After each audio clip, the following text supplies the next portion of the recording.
In November, the Ethereum Name Service (ENS), which is a protocol that sells non-fungible tokens (NFTs) of domains representing wallet addresses, generated buzz within the cryptocurrency community after it airdropped tokens to its users. ENS sells NFTs of domains representing Ethereum wallet addresses. Those who were successful in claiming the tokens were awarded governance powers over the ENS and gained the ability to vote on choices that will be made in the future about the protocol. So in this video we will discuss about Gold Flag Coin Airdrop. Before we begin, subscribe to our channel now for more. The fundamental objectives of the Gold Flag Coin are to bring joy and contentment to those people who create and share memes related to its token, and more importantly, to push the boundaries of the traditional capabilities of meme coins in the hope of having a positive impact on the world as a whole. Additionally, we will list our coin on reputable websites such as CoinMarketCap, CoinGecko, and many others in the near future. The total amount of coins we have is 1 billion. Promoting the development of a robust distributed network and active community participation. The more frequently $GFC is put to productive use, the more rewards are distributed.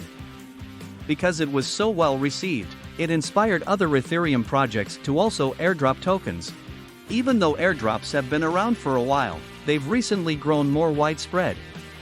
Wallets of certain investors are given free tokens as part of a promotion known as an airdrop. In certain circumstances, like as with the ENS, projects provide tokens for free to customers who have already used their product. At other times, projects try to sell their product by giving away tokens to potential investors in the form of an airdrop. The procedure for obtaining the airdrop tokens can also be different from one another. Occasionally, investors are required to accept the tokens by claiming them, while at other times, investors are unable to reject the airdrop and tokens are immediately dropped in their wallets. In either case, investors have the ability to accept or reject the tokens. Before being able to claim their tokens, investors were forced to vote on a foundational ENS governance constitution that outlined the authority of holders. The ENS has been around for a number of years, which lends credence to the legitimacy of the ENS airdrop. However, scammers frequently use airdrops in their schemes. It's possible that they'll try to airdrop bogus tokens to an investor's wallet in order to get that person to go to a website that's being used for phishing. Investors should use extreme caution because it might be challenging to determine whether or not an airdrop is secure. There are a few things that need to be done before you can engage with any tokens that may have been airdropped to your wallet or that you can claim that were dropped there. Make sure you do your homework. If you have the opportunity to receive free tokens via an airdrop, you should investigate the project that is doing the handing out to see whether or not it has a working product. Even if it is perfectly safe to claim the airdrop token, the project behind it might only be intended to benefit a small group of original contributors or founders. You may get more information about a drop and the project it is working on by looking at its code, visiting its website, or engaging with it on social media. Before you connect your wallet to the website of a project, you should do some research on the foundations of the project and what it proposes.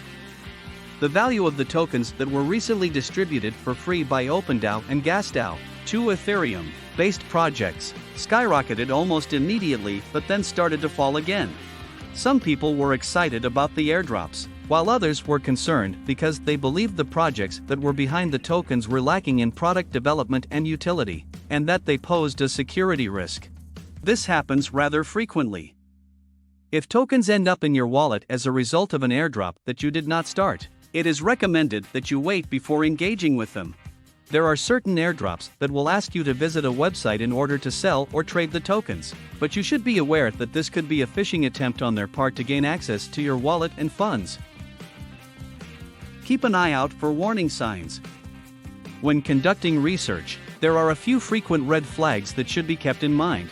The majority of these red flags may be identified by examining a project's smart contract, which is a collection of code that executes a set of instructions on the blockchain. To begin, if a project does not have on-chain security to protect funds, the project's founders or developers could be able to restrict the movement of cash. This is because on-chain security is a decentralized system. This is a regular occurrence in financial scams known as pump and dump or rug pull. in which creators abandon a project and flee with the money invested in it. If a project that is airdropping tokens does not have a product, plan, governance blueprint, or other elements of the same sort, this may be an indication that the project is not trustworthy. It's risky to claim tokens right now with the understanding that you'll be given more information later. Even if this can occasionally even be the case with early cryptocurrency initiatives in which there is no malicious intent, it is important to keep this in mind. The folks who started the project ought to have at least some degree of openness to answering questions on Discord or Twitter, particularly if people are pointing out potential problems or worries. If they aren't, that should also raise some red flags for you. Another red flag is if a project requires you to pay a fee in order to exchange or sell tokens, or if it simply does not permit you to exchange or sell tokens at all. Examine the digitally signed agreement. The majority of crypto-based projects cannot function without the use of smart contracts.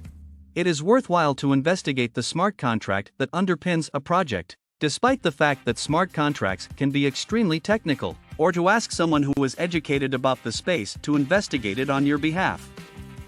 If a problem exists in the code that a developer has written, whether intentionally or not, then there is a possibility that there are flaws in the overall project.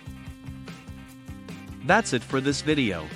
Do share your views with us in the comments and subscribe to our channel for more. Thanks for watching.